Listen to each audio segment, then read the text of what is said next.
Conductors and insulators.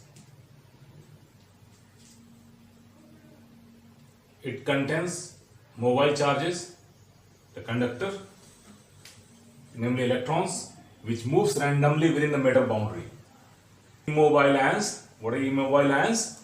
It consists of nuclei plus bound electrons which are not free to move. And immobile ions do not move, fix their location, but with collision of electrons it can vibrate at that position only. And 10 to the power 23 per meter cube. Can conduct electricity, the metal or conductors.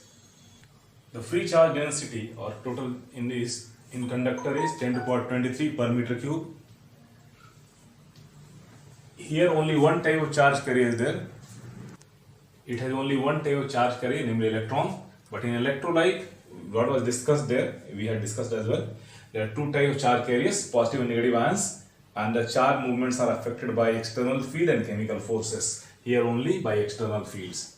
So this is the difference between conductors and an insulator. No free electrons in normal cases. With high fields only, some electrons or even the insulation breaking will be taking place. And we had read this in dielectrics as well. Next we are going to see the electrostatics of conductors. Now the first property of electrostatics of conductors, inside a conductor electrostatic field is zero. So that either body is neutral, charged or kept in external field, what is placed shown in figure. If E is zero or neutral, charge static, it's quite obvious there is no such field acting on it. Here charge distributed in such a way that net electric field inside is zero. If it would not be, then charge will be in continuous motion. So it has to be zero inside the charge conductor. Here, if electric field is applied, in that case, the charges are induced in such a way that electric field is going to balance the external field, and so the net field inside has to be zero to keep the electrostatic field zero over there. What is conclusion? Free charges are distributed in such a way, either field is zero, external field is zero or not zero, inside a conductor such that the electrostatic field is zero inside. In the very beginning, field may not be zero, but when rearrangement is completed or will be completed, then finally it is going to settle down and net field in all the cases must be zero. And this net field, either the sum of external plus induced or due to any means, that must be zero, just to state. Now second point to the electrostatic conductor, the interior of conductor can have no excess charge in the static condition. We already know from point 1 that E inside is zero in both the cases, whether A external zero or not zero. So we had taken, or I had taken, I can say this is a solid conductor and this is having one cavity. The smallest possible Gaussian volume and maximum possible Gaussian volume are shown in these two cases. We know that E inside is zero from first point. Then we have phi equal to integral E dot ds, that is zero because E is zero. If this phi is, we know from Gauss's law, q by epsilon naught, that is zero. So what we had concluded that net charge inside the conductor is zero. So conclusion is there is no net charge at any point inside the conductor, or in other way we can say any excess charge must reside at its outer surface. So there is no charge inside, so the charge will go to outer surface, either smallest possible volume or maximum possible volume meter. Third point of electrostatic conductors, at the surface of charged conductor, electrostatic field must be normal to the surface. We have to prove that field is normal to the surface. We are assuming contradictory statement. Let us assume E is not perpendicular or normal, or it is making an angle theta. Both two examples here taken. If this is as such, then it has two components, E vertical, E tangential. E tangential is E sin theta. And if E tangential is E vertical, we are assuming, they are saying that We assume E is inclined. So it has two components, E sin theta and E cos theta. E cos theta is, they are considering that it should normal. But what about E sin theta? The tangential component. If E tangential is not zero, then force will act on the charges and charge will be drifting. But in electrostatic condition, charges are in static equilibrium. It's quite obvious the force should be zero. So tangential component of electric field has to be zero. Tangential component is E sin theta. So E sin theta has to be zero. As E is not zero, so it's quite obvious sin theta has to be zero. It means theta is zero. What is the meaning of theta zero? Field E is normal or perpendicular to the outer surface. Field theta zero means it is somewhat like this, so field is normal. That is what we had to prove. Next point, electrostatic conductor. Electric field at the surface of charged conductor is E vector equal to sigma by epsilon naught n cap. Is surface charge density of the surface of conductor. Actually, it should be local surface charge density. As per the shape and size, the value of sigma changes. We are assuming a very small surface of area, say A, such that over that area the electric field is assumed to be constant. And sigma is local surface charge density over there. Phi flux, as per Gauss's law, phi equal to Q by epsilon naught. So if Q is equal to sigma into A, we know, so we are going to substitute this. Now we have made here the Gaussian volume cylinder, half inside, half outside. At the tip, at the flat surface outside, electric field is E, area A. At the curved surface, area is normal, electric field is in this direction. So these two are making an angle 90 degrees. So flux due to this is not going to contribute. Inside, electric field is zero. So that is what it is written. Flux, total flux through Gaussian volume is phi outside flat surface, phi curved surface outside, phi inside. We know outside flat surface area vector and electric field both are in the same direction. So that is cos 0.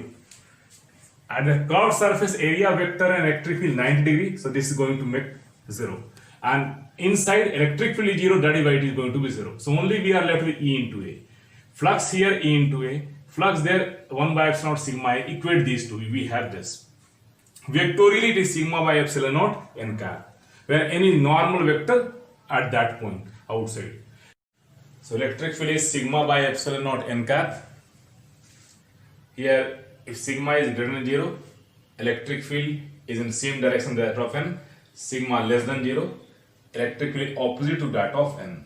Opposite means if n vector is away from body, charge object, then E and n are in the same direction when sigma is positive, and n is away and E is towards it, sigma is negative.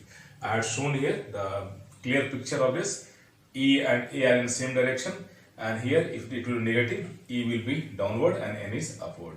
Here on the curved surface, area vector electric field 90 degree, this enclosed zone inside the Gaussian cylinder having charge Q equal to sigma into A.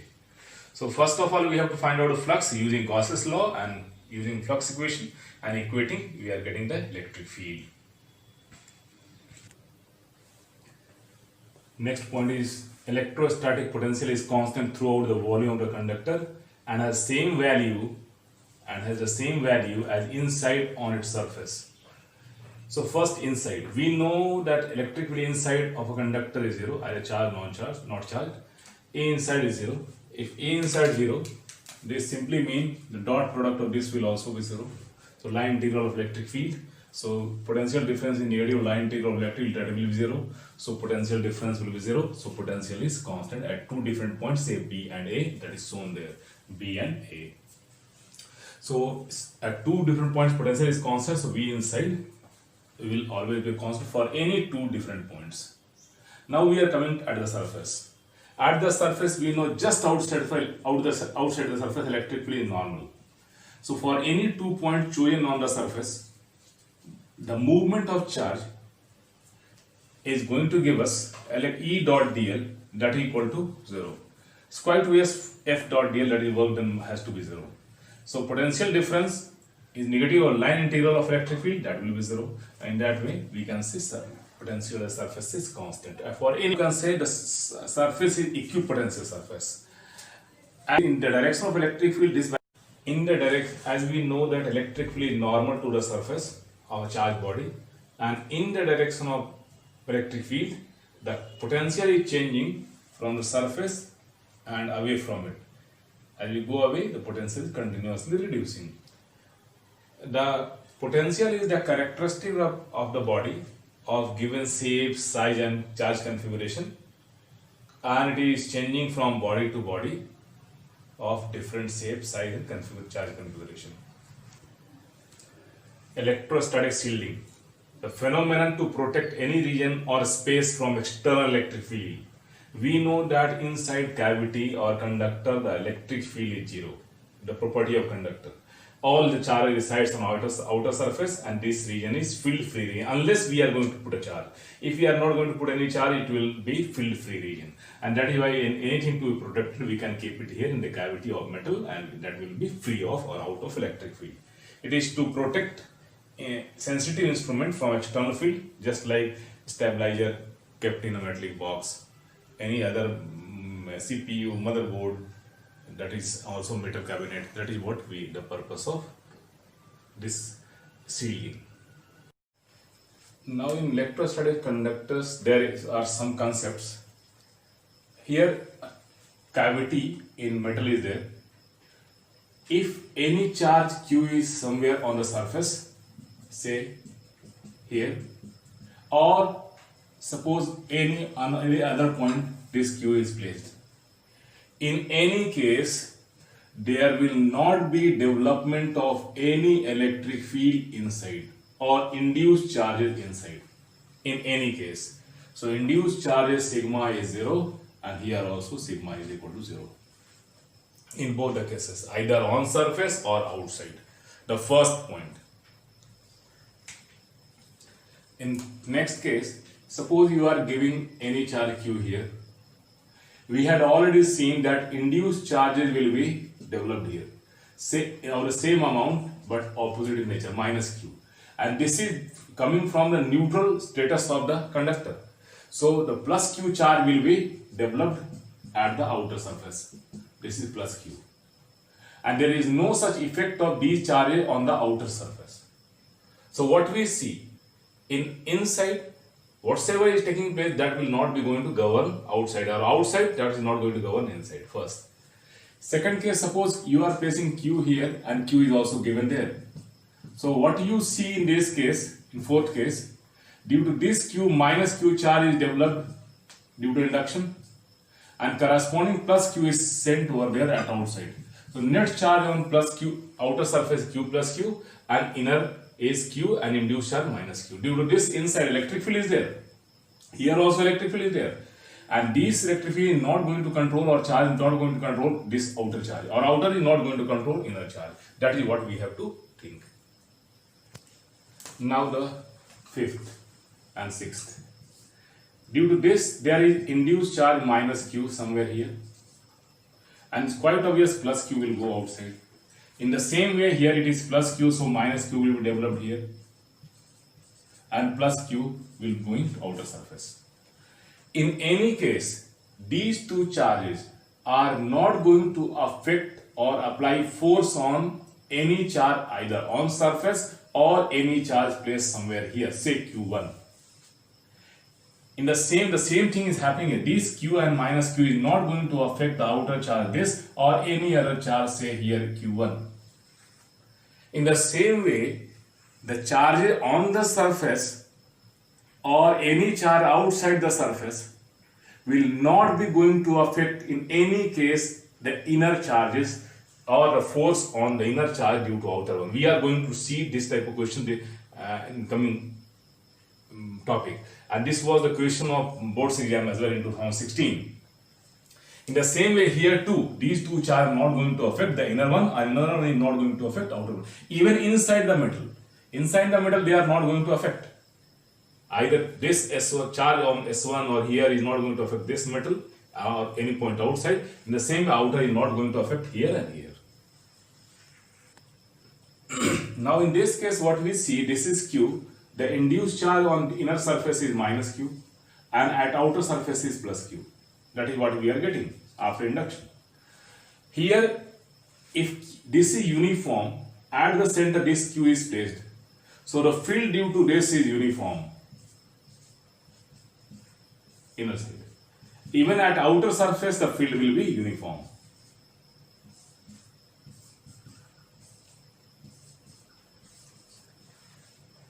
But if you are going to place charge somewhere at one side, not in mid or center, in that case, I had shown this and this to you already in the main video lecture. You just go through it, how the graph would be. Here at the nearest point, there is more concentration of field lines, and far away points it is somewhat like this. So here the electric field at different points, the strength is different. And in this case, non-uniform field is there. But at external field, external ends, this is uniform. As you know, these are not going to be controlled by the inner charge. And in the same way, here inner field uniform, outer field uniform. Here inner field non-uniform, outer field uniform. That is what you are going to see. Once again, we are placing charge at center, minus q, sorry, plus q. Induced charge will be there, minus charge will be developed. Of course, minus q will be there. But you know that different points are at different distances from the center of charge. So it's quite a field will not be non-uniform. Here, non-uniform. I am writing NU, non-uniform.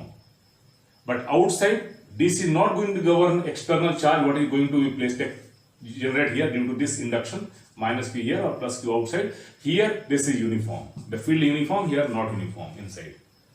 In the same case, here if you are not putting at center, even then, the field will be non-uniform inside.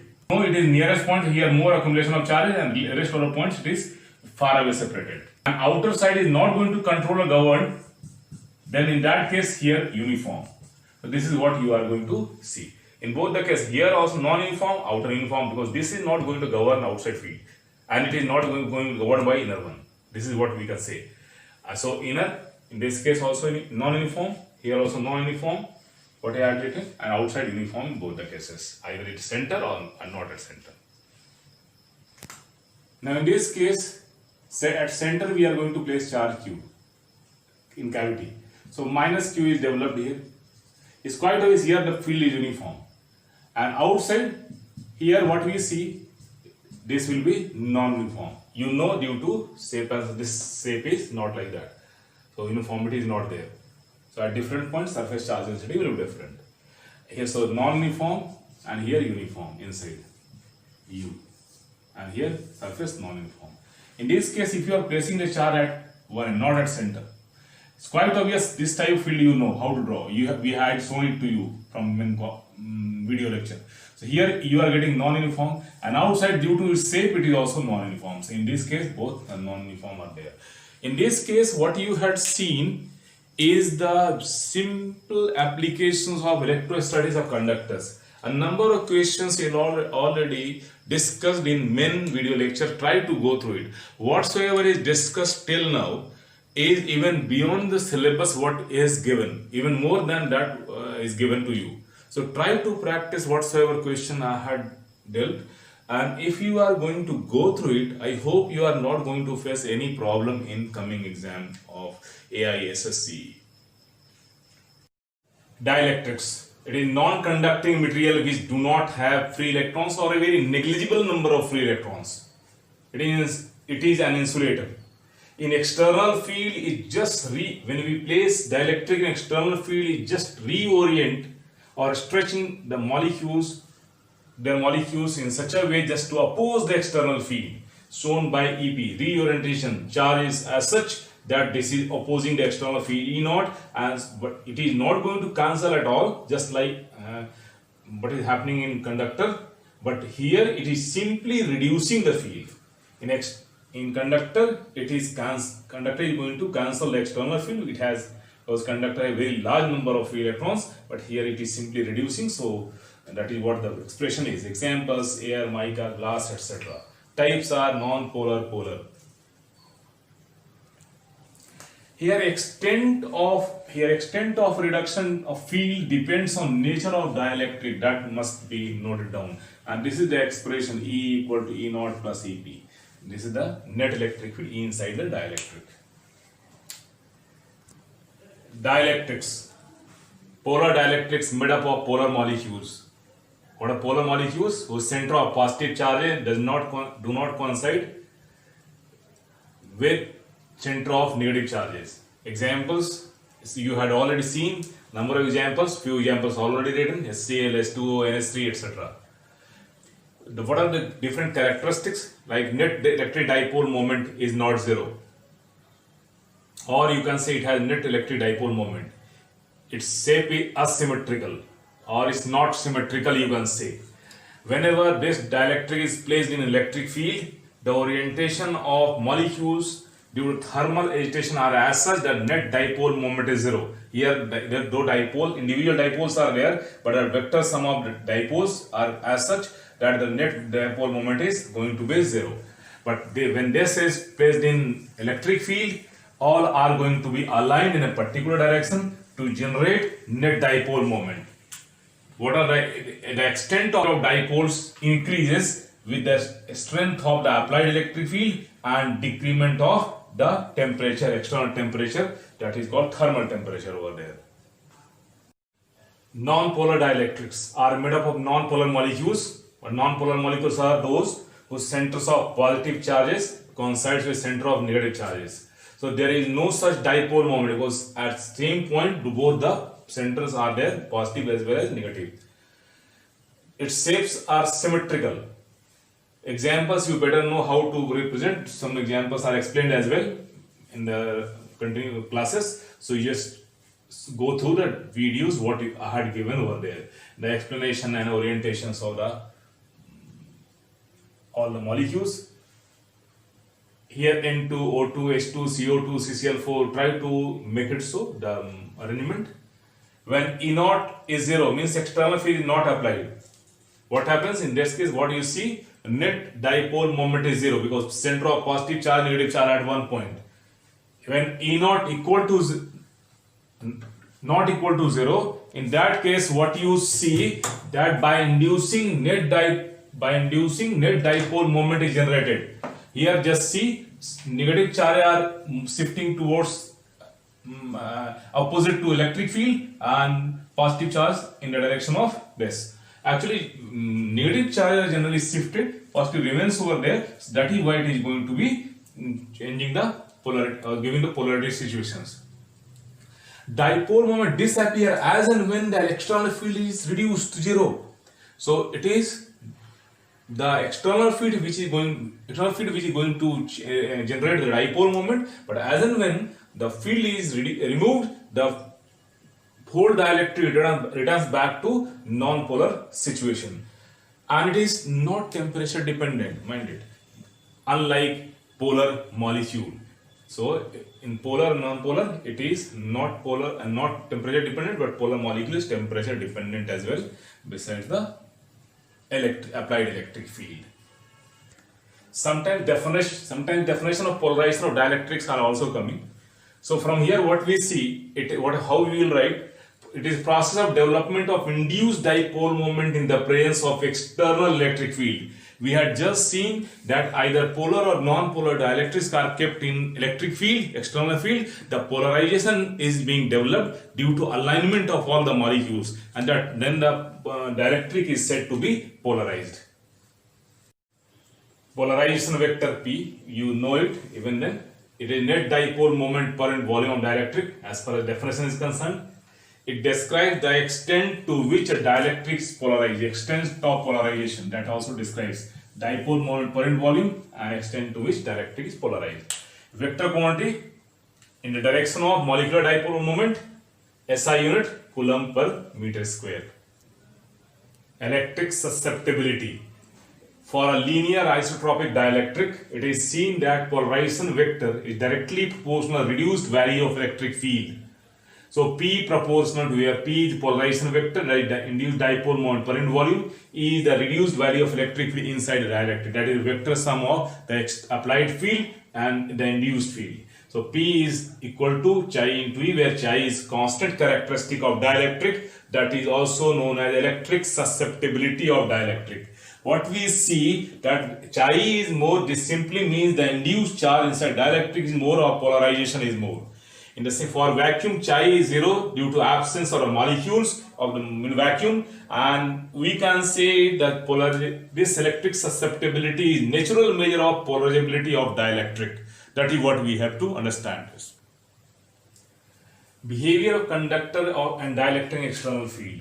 What we see when we place conductor in external field E naught, this E naught is sigma by epsilon naught, where sigma is a charge, surface charge density on the plates in which the this particular conductor is placed.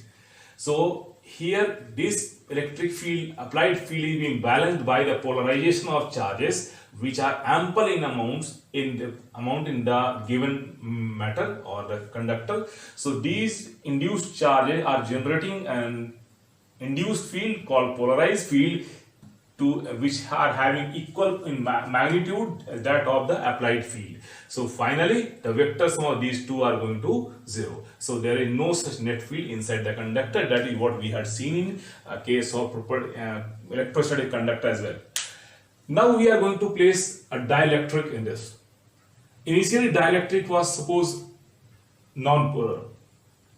As and when we are going to place it, the tendency of mobile charge that negative is to shift towards little bit to positive plate.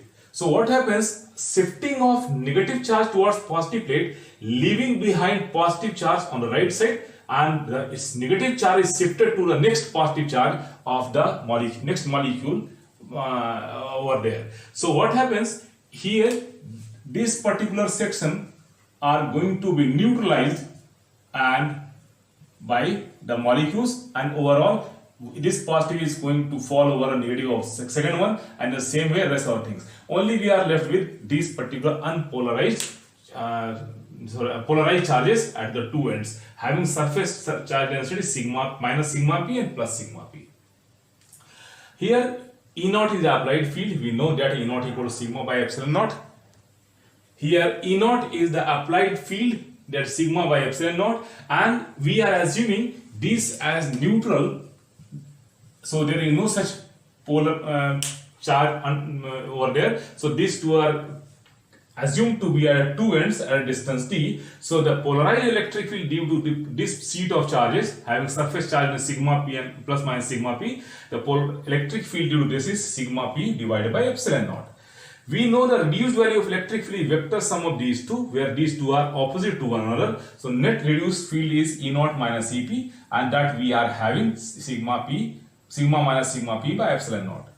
Here one thing called dielectric constant or dielectric is to be seen. That is defined as this Ek, dielectric constant or specific inductive capacity, that is equal to electric field in vacuum or when no dielectric medium is there in between the plates to the reduced value of electric, the ratio of these two. If you substitute it here, what you shall have is here E naught is equal to sigma by epsilon naught, and this is E is sigma minus sigma p divided by epsilon naught. So finally you have sigma by sigma minus sigma p. It's quite obvious from here. What you see, this denominator is greater than, less than the numerator. It's quite obvious from here you are getting k as greater than 1. So this is the dielectric constant of a dielectric. It is similar to relative permittivity of the medium, and it is ratio of two electric field, so it has no unit.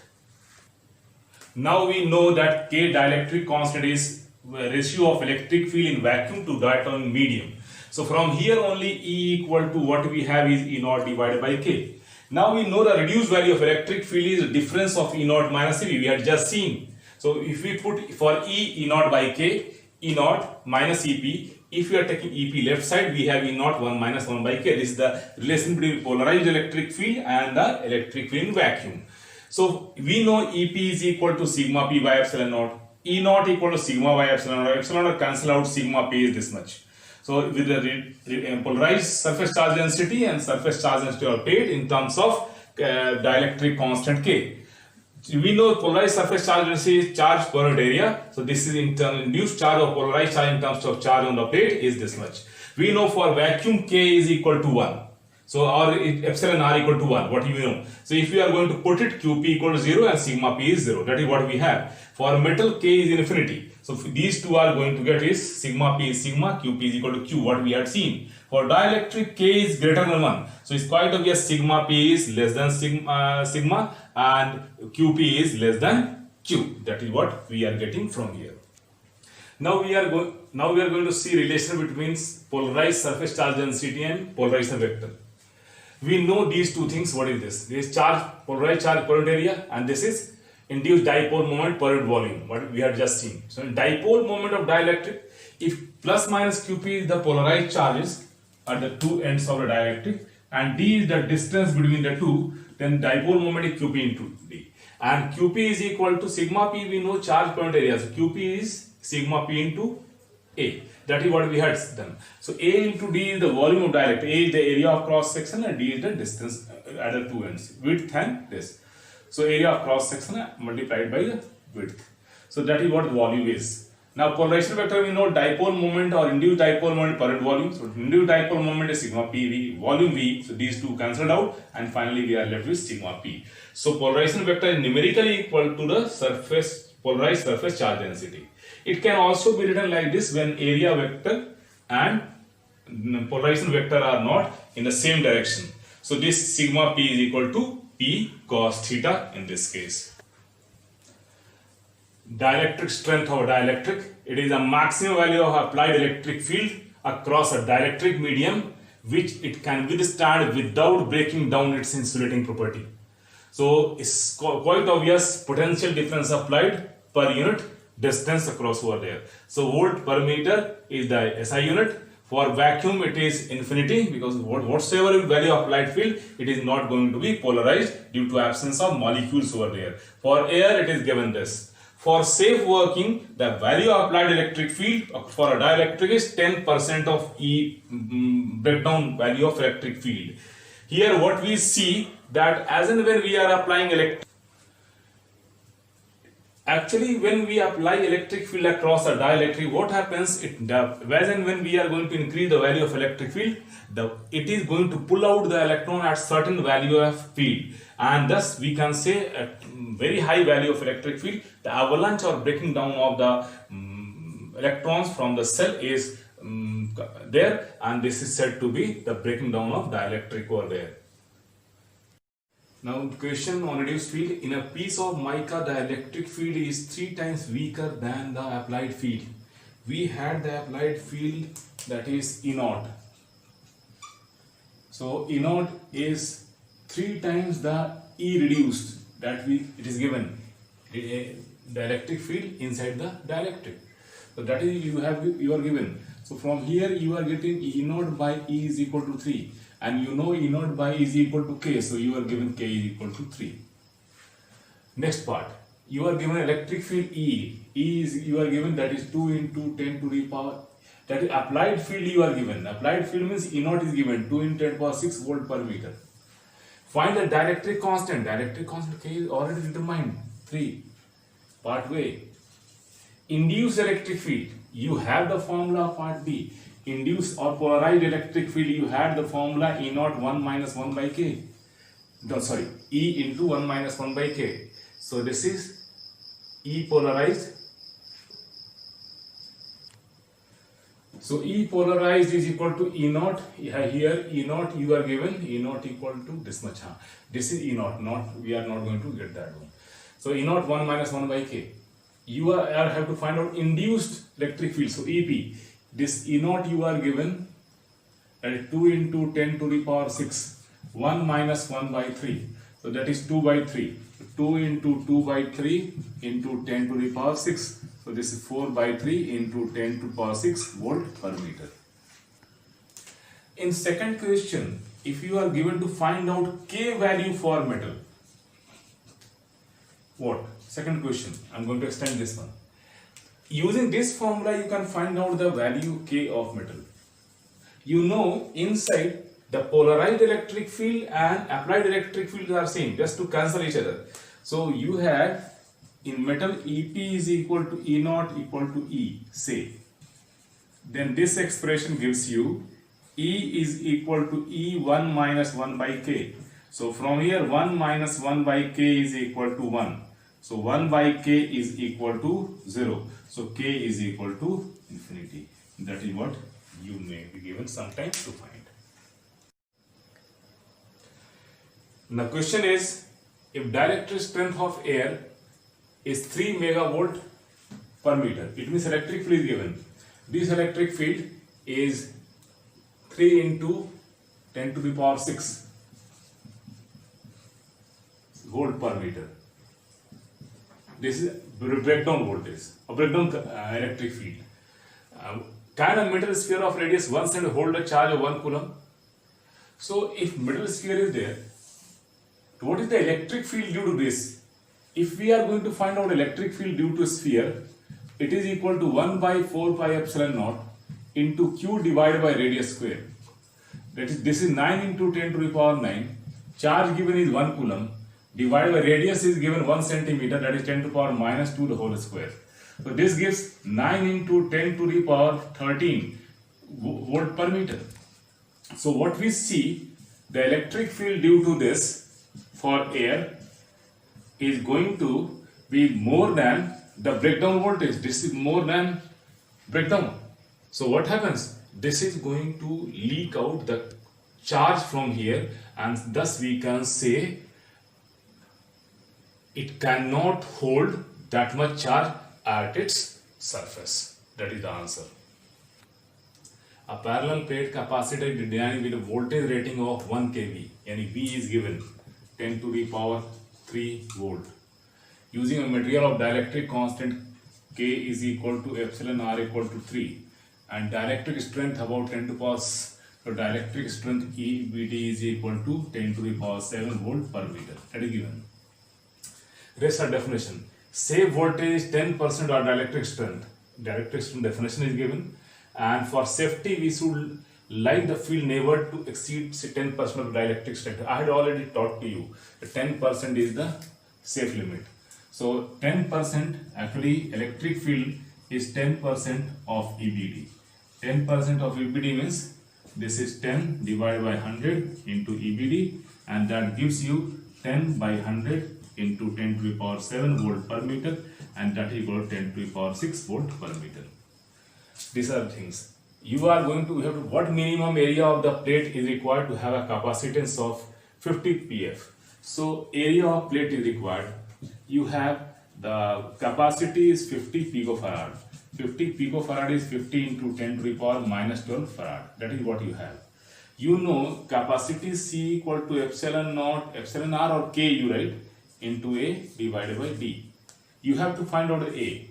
So A is equal to C into D by epsilon naught epsilon R. What is C? 50 picofarad, 50 into 10 to the power minus 12. Divided epsilon naught, you know 8. SI unit 8.85 into 10 to the power minus 12. Epsilon R, that is K value, K is you are given 3.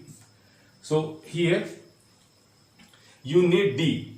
D you do not have. So from here you know actually electric field E is equal to minus dV of dr. So from here E is equal to V by D. So D equal to V by E. So here actually at the place of D you are going to write from here D is equal to V divided by E. That I am going to put. So V, what is V here? 10 to the power 3. And what is E here? That is 10 to the power 6. That E is you have to use. If you are going to solve, that is around 19 centimeter square. That is the answer. Actually calculation is up to you. You should be very fast enough. Or you can multiply it in numerator and denominator by 4 pi to ease your calculation. For 1 by 4 pi epsilon naught will be 9 10 to the power 9. If the calculation will be easy, then you can go for it. Now next question. A thin metallic spherical cell of radius capital R carries a charge Q. Q is given on its surface. A point charge Q by 2 is placed at its center. Center C. C is there. And another charge plus 2Q. This is plus 2Q. Is placed outside the cell at a distance x. This is distance x from the center as shown in figure. Find the force on charge at the center of the cell. What we see, the external has no effect inside the cell. Even if we place any charge inside, the field due to external charge, there is no such field generated over there in absence of charge q by 2. So in that case, the force on q by 2, that is inside, will always be 0 due to absence of field due to other charges. Now it can be understood in some different way as well. If we are taking any particular, say, charge q by 2 here, then it is going to induce one negative charge inside, that is minus q by 2, and its plus q by 2 is going to outside, and it was already there, was already there, so net charge outside, that is 3q by 2. Inside, the field is being generated due to this q by 2 kept inside, and this q by 2 will not be affected by field due to itself in this case. And if it is uniformly distributed, then it can be from all directions. If it will be so, then it is not going to change place. So no net force due to external field charge, it will not be there. So in that case, what we are going to see, the second is, it would be somewhat like this: q by 2 inside, field is due to this q by 2, and at the surface this is 3q by 2. So field will be radially away. It is radially away. And this radially away field is going to affect the charge here at A. So first is force on charge at the center, no force. Force at the point A. So force at the point A, due to this, the field at distance x, first we have to find out. Field at a distance x. And we know at a spherical cell, the whole charge is assumed to be at center. Here 3q by 2 is assumed to be at center. So what we have, the electric field at point A is equal to 1 by 4 pi epsilon naught into 3q by 2 divided by distance x square. Why 3q by 2? You know q plus q by 2. Now the force on charge at A, that is charge value here is 2q into E at A. 2q into 1 by 4 pi epsilon naught into 3q by 2 divided by x square. So this is 1 by 4 pi epsilon naught, 3 to cancel out. So this is this 2 and this 2 cancelled out. So we have 3q square divided by x square. This is the force on the charge at A, the first charge. Now we are going to see the electric flux through the cell. Here the electric flux is through the cell, means only due to the internal charge that is going to touch over there. So in that case, flux, what we have to find out is flux due to only q by 2. So 1 by epsilon naught times the charge enclosed by the sphere. So that is q divided by 2 epsilon. That is total flux. This is the flux through the cell, but force on the charge inside, that is 0, and force on the charge at A, that is equal to this much. This is the answer.